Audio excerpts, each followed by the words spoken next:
We live in a country where we believe that pregnant women may be subject to separate and unequal laws that make them subject to arrest, prosecution, detention, and punishment.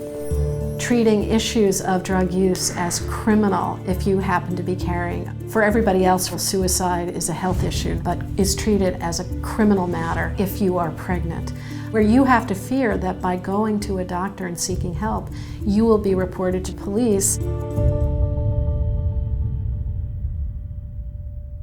Alicia Beltran was 14 weeks pregnant when she had to face her fetus in court. She was at a prenatal clinic and disclosed a prior drug addiction to Percocet. So Beltran found herself in chains.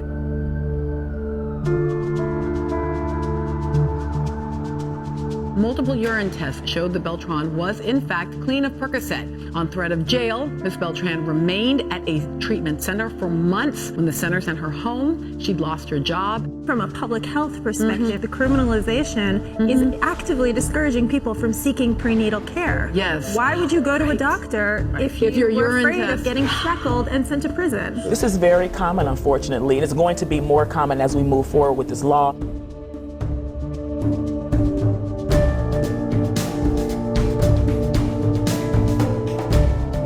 38 states have feticide laws. They passed the feticide laws claiming it has only to do with creating penalties for battering husbands or boyfriends who cause a woman to lose a pregnancy that she wanted.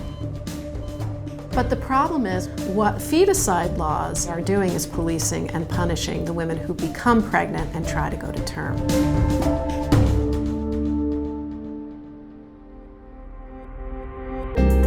People who are more likely to rely on the government for medical care are the people who are most typically targeted. Disproportionately low-income women, particularly African American women, are charged with such crimes as feticide.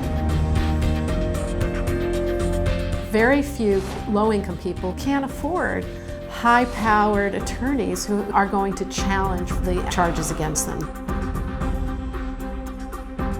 Memphis police issued an arrest warrant for 30-year-old Jamila Washington for a simple assault, only days after a new law went into effect allowing law enforcement to prosecute her and any other woman addicted to drugs who gives birth to a baby. Many of these women don't have the resources and the support system to perhaps get the help that they need. She's not going to get any care while she's in prison, and so then what's supposed to happen to her now? Falls has not seen her baby since days after its birth. It's going to hurt babies, it's going to hurt mothers, it's going to tear families apart. If we're not saving the family, then we're failing the family.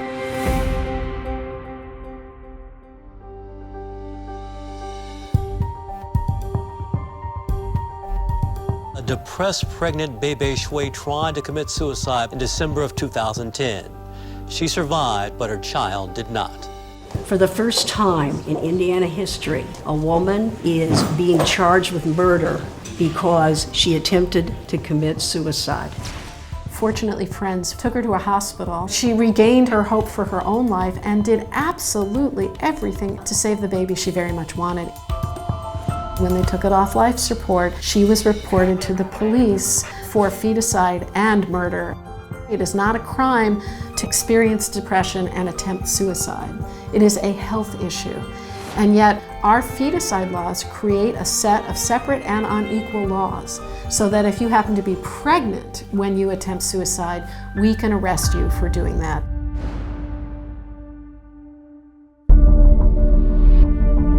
Doctors here at Choices for Reproductive Health call this law unconstitutional. It discriminates against all pregnant women. Women are not seeking health care because they're afraid of having these charges against them. We do have to protect babies, but we have to protect their mothers as well. Feticide convictions will criminalize women who have problems with a pregnancy. That's a really scary world to live in. The last thing in the world that you want is to have people whose one job it is to control and punish in charge of women who become pregnant. This is one of the most dangerous precedents I've seen in a long, long time. This new law doesn't seem to be working.